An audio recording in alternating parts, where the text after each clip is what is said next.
balikan lang natin tong oil deregulation law. Kasi nga, with all due respect, dito po sa ating mga kagalang-galang ng mga mambabatas, andali kasi nga din pong manise dito po sa DOE. Hindi sa ipinagtatanggol natin sila.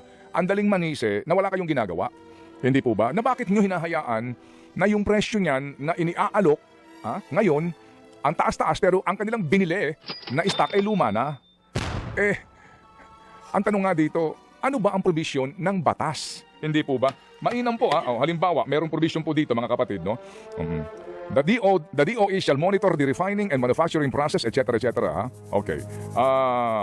Ito po. The DOE shall monitor and publish daily international crude oil prices as well as follow the movements of domestic oil prices, etc. Pero wala po talagang nagsasabi dito kung paano mo ito pepresyuhan. Kung paano po ang magiging presyuhan kasi nga ginawang deregulated yung batas. So fast forward po tayo ngayon. Tinatanong nila, ba't nangyayari ito?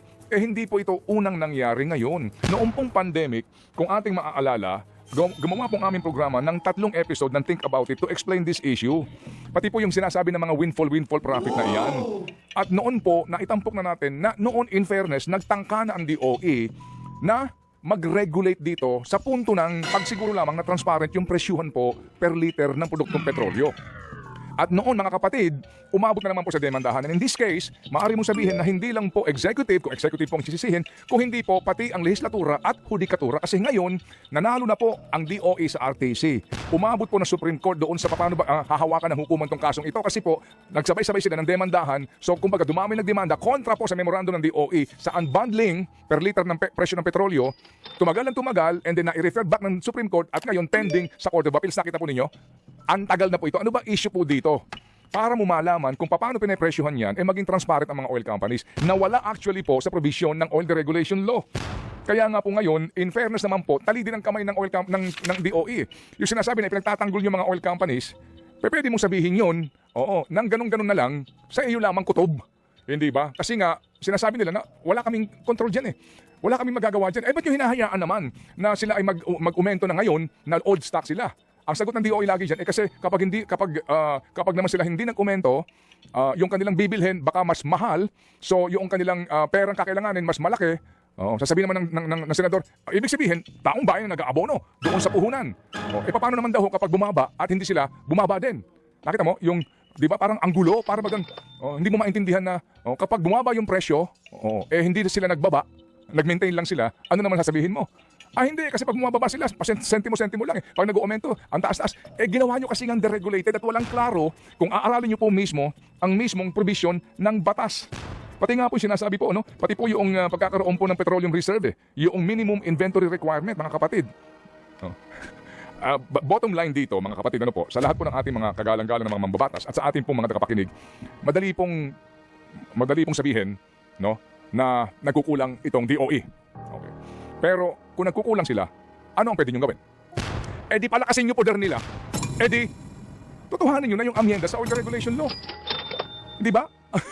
Kung totoo na sa paniwala nyo, di bigyan nyo sila ng ngipin, di bumalik ka doon sa regulated regime.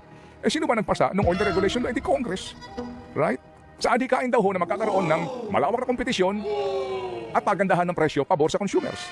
Basically, yun ang adhikain ng batas na hindi po naman nangyari. So ngayon, puntahan natin itong unbundling na akin po sinasabi. Naglabas po panahon ni Alfonso Cusi, panahon po ni Pangulong Digong. Ito po, kauna-unahan na, sige nga, silipin na nga natin yan kung paano nagpe-presyo. So, yung issuance na yan, umabot na po ng hukuman. Pending ngayon. Kasi nga, para bagang, deregulated kami, you're regulating. Hindi pa pwedeng hybrid. Kasi, di gawin natin ngayon, ang provision na yan, gawin mo ng batas. So meaning mag-hybrid ka na o kaya sabi ng Tito Sen, bumalik ka doon sa old regime na talagang ito'y regulated.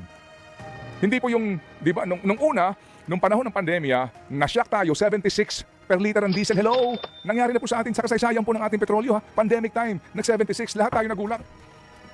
That time po, napag-usapan yung oil deregulation law. Naalala ho ninyo, nakapanayam namin si Congresswoman dyan sa Marikina. Nangako siya that time. Yes, pero nung nawala yung pandemic, nakalimutan.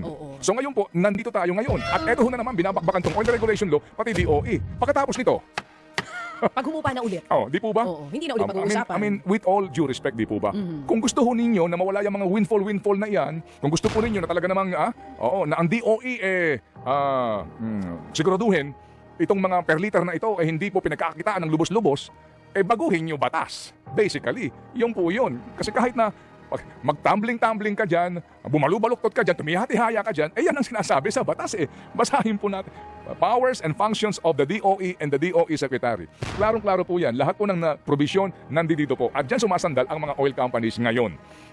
Maliban na lamang yan, kung bukas makalawa na naman, magkakaroon ng mali-malitang lobby money ang mga nasa industriyang ito.